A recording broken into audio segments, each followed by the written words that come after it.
السلام علیکم، میں ہوں آپ کی دوست ہبا اور آپ دیکھ رہے ہیں ہباز کارٹون۔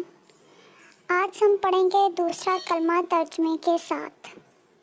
بسم اللہ الرحمن الرحیم۔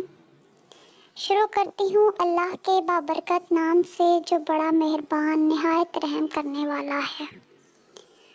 دوسرا کلمہ شہادت، شہادت معنی گواہی دینا۔ اشہد ان لا الہ الا اللہ وحدہ لا شریک لہ واشہد ان محمدا عبدہ ورسولہ۔ میں گواہی دیتی ہوں کہ اللہ کے سوا کوئی معبود نہیں، وہ اکیلا ہے، اس کا کوئی شریک نہیں، اور میں گواہی دیتی ہوں کہ حضرت محمد صلی اللہ علیہ وآلہ وسلم اس کے بندے اور رسول ہیں۔